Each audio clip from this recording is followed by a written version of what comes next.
Blue Man has such its own world, I mean its own language. I had no idea how big the company was. I immediately went into a panic, realizing what I was about to start. These guys started out in New York, Boston, Chicago, in the smaller spaces. But I was one of two guys hired strictly for Vegas. The Las Vegas shows a lot of really great instruments. This here is our rehearsal space. You get different pitches wherever you hit it. We're in the light booth. This is where we call the show from. You start the show, you can't see the other guys, and it's the most terrifying thing. And you know that in seconds it's about to start. There's nothing you can do about it.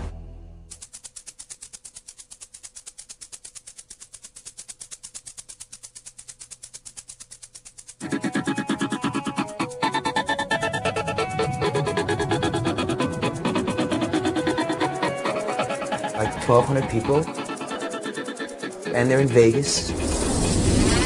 And they're here to have a really, really good time, so the setup is already really heightened. So in a way, it's almost sort of to be expected that they're all just like, wow, yeah! The Las Vegas show is much bigger than the other shows.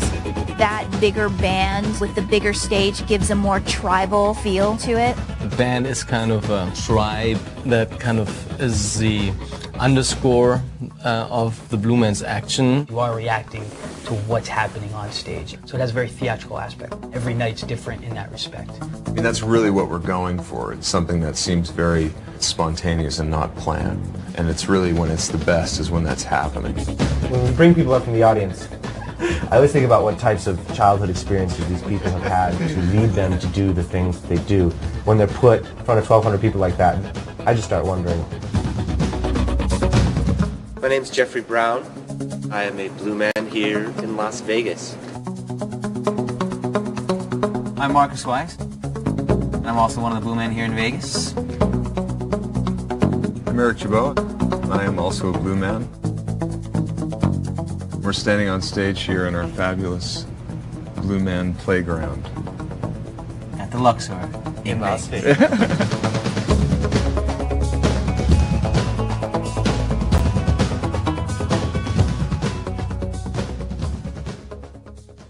I think what's exciting to me about the Las Vegas shows, there's a lot of really great music. There's a lot of really great instruments that we don't have in the other shows. These are the PVCs. There's 3 separate ones. You can sort of see where the divisions are. And it's all PVC piping. Marcus is demonstrating for you. It's all PVC piping cut to different lengths and all twisted up so that you can mic it. But because they're different lengths, they'll be all separate pitches. But what I think is cool about these instruments is that they're really low tech, just totally acoustic, just air moving through a pipe. That's it.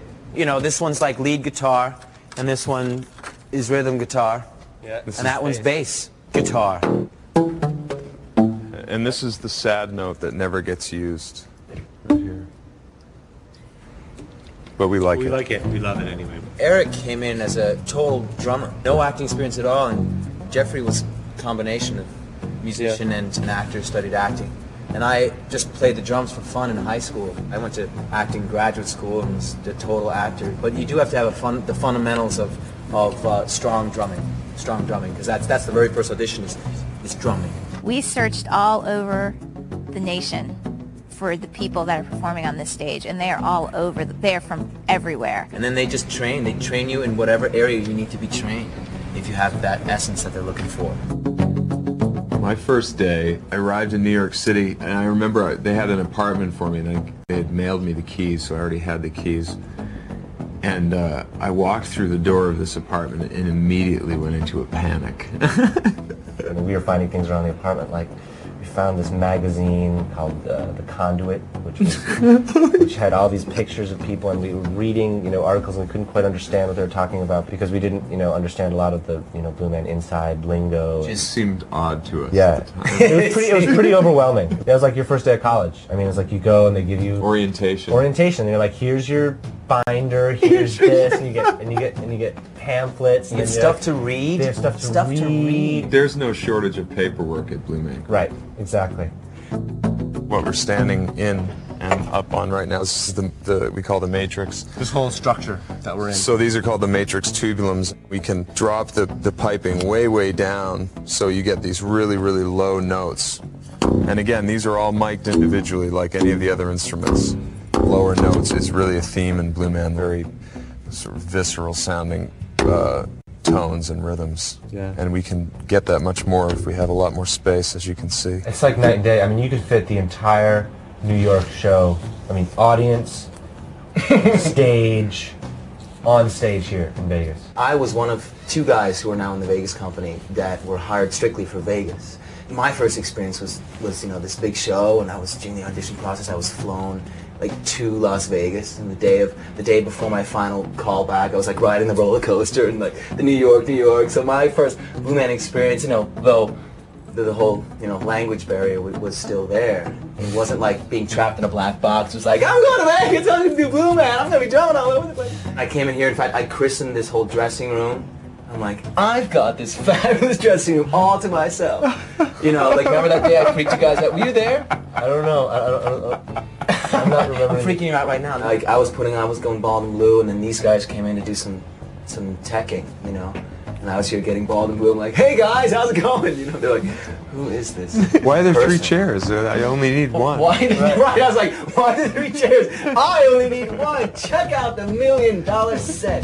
There's a number of pieces that incorporate the Matrix in different ways. The Matrix has drum kits and percussion sets set up inside of it. There's definitely the tribal feel to all other shows, but when you see, you know, 7 drummers drumming at the same time, it hits you right in the gut. When they were talking about the Vegas shows, like, and it's going to have the neon landscape is going to come alive and a huge wall of drums. Having us all together in this one wall playing the same rhythm, when it's good, it can be really powerful.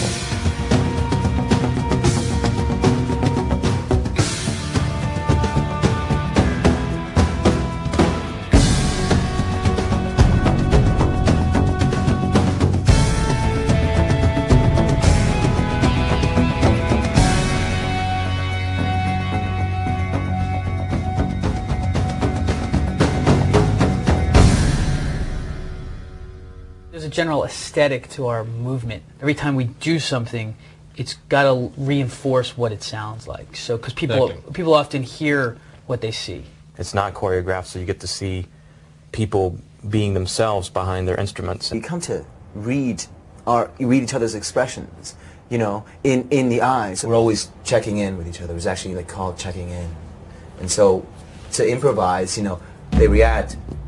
It's in the Blue Man character to maybe look at each other and see what we think we need to do. You know, you always got to look what's going on with the Blue Man. You got to play, and then you look and react. Even though we're 60 feet away to the stage right and stage left loft, eye contact is very important. Something happens, and we look at each other. We're like, there's an exchange there that happens. The action moves forward. So that's what really creates the illusion.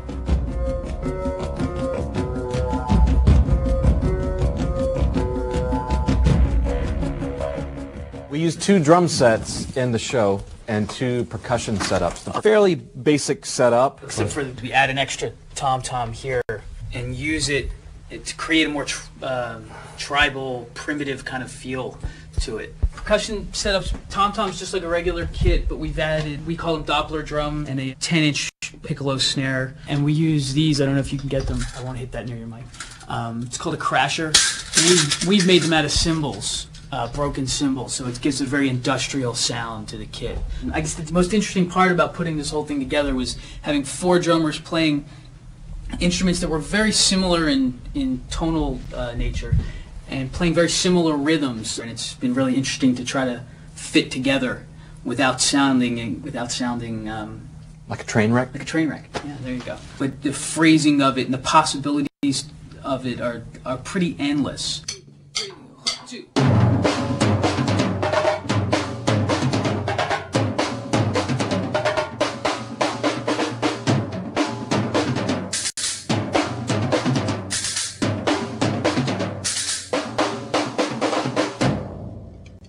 You got to witness actually a little bit of unspoken musician communication there, because we're playing this part